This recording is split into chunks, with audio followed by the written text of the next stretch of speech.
এটা তিন রকমের ধর্মের লোক বেশি আছে, খ্রিস্টান, ইসলাম আর হিন্দু। 100 জন খ্রিস্টানকে যদি একই প্রশ্ন করে তোদের ভগবানকে, একবারই বলবে আমাদের ভগবান ঈসা মসিহ, যিশু ক্রাইস্ট। মুসলমানকে জিজ্ঞাসা করবে 3 থেকে 5 মানে মৃত্যুর আগে পর্যন্ত, যাকে এই তোদের ভগবানকে, একই উত্তর দেবে, ভাই আমাদের ভগবান হলো আল্লাহ। হিন্দুদেরকে যদি একই প্রশ্ন করা হয়, ভাই তোদের ভগবানকে, কনফিউজ। 100% হিন্দু 100% কনফিউজ, জানে না ভগবানকে।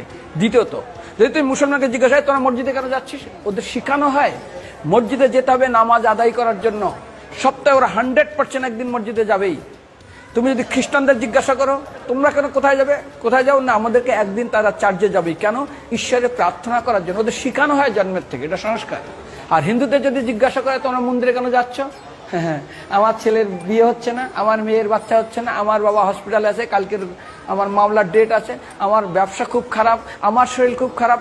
99.99 হিন্দু জানে না মন্দিরে কেন আসা উচিত, তাদের ভগবানকে মৃত্যুর পরে কোথায় যাবে। মুসলমানকে জিজ্ঞাসা করবে মৃত্যুর পর কোথায় যাবে, বলবে ভাই নামাজ রোজা যদি না করি দোজকে যাব, অর্থাৎ নরকে যাব।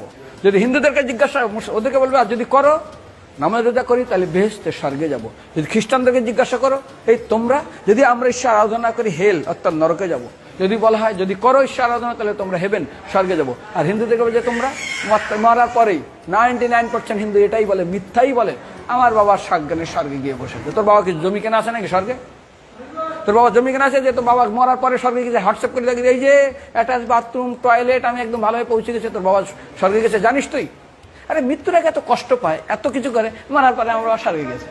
আরে যখন পুলিশে কোনো কয়েদি কোনো অপরাধীকে ধরে 2-4টা ডান্ডা মারে, তারপর থানায় গিয়ে আরো ট্রিটমেন্ট করে, তারপরে কোর্টে বিচারে, তারপর জেল কাটে, মৃত্যুর আগে এত কষ্ট করে আমরা মারা যাই, মারা পরে আমার বাবা স্বর্গে গিয়ে বসে আছে, ওর বাবার জন্য জমি কেনা আছে না।